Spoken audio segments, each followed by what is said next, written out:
ये चुनाव लड़ना भारतीय नागरिक का अधिकार है और सामान्य रविंद्र सिंह जी शिव से निर्दलीय विधायक है, उनकी मनोआशा है, वो खड़े हो सकते हैं, जनता उनको समर्थन देगी, तो वो उनकी भावना है।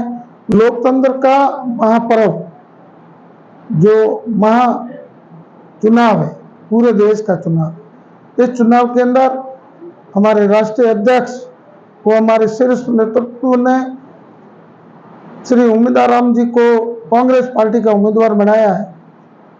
पूरे लोकसभा क्षेत्र के अंदर खुशी का माहौल है, हर गांव हर गली के अंदर कांग्रेस की बात हो रही है और उम्मीदवार जी भारी मतों से जीतेंगे। चुनाव होता है, चुनाव के अंदर हर आदमी अपने महत्वाकांक्षा रखता है, वो निर्दलीय खड़े हो गए, परंतु वापस वो कांग्रेस में जाकर उन्होंने कहा कि हमारी पार्टी कांग्रेस है, हम कांग्रेस में रहना चाहते हैं, तो उनको वापस घर वापसी हुई है। ये कोई बुरी बात नहीं है और ये प्रजातंत्र है। जो हमारे वरिष्ठ नेताओं के दिल में ठेस पहुंची, नाराजगी, उनकी नाराजगी की आवाज भी है, वो बागी होके खड़े हुए, उस कारण से वो 2 सीटें हारी, परंतु जो माफ करने वाला होता है वो बहुत बड़ा होता है। ये बहुत जुझारू और बड़े दिल के लोग हैं, ये इनको माफ कर देंगे और सब मिलकर कांग्रेस को जिताएंगे। कांग्रेस मजबूती के साथ आगे बढ़ेगी और पूरे क्षेत्र के अंदर कांग्रेस का माहौल है।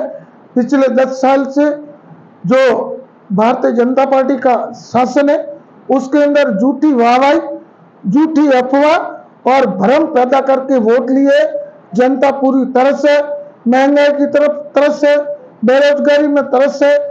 जो युवा वर्ग है, उन्होंने आगे बढ़कर जो भारतीय जनता पार्टी को वोट दिया, पिछले 10 साल से कोई नई नौकरियां नहीं की, पुरानी नौकरियां थी वो बंद करने का काम किया और अग्निवीर जैसी योजना लाके युवाओं के साथ जो खिलवाड़ किया, उसका जवाब युवा मतदान के रूप में देंगे और वापिस भारत में खुशहाली आएगी, कांग्रेस का राज आएगा और पूरे किसान, गरीब, मजदूर खुशहाली से आगे बढ़ेंगे और भारत उन्नति की ओर अग्रसर होगा।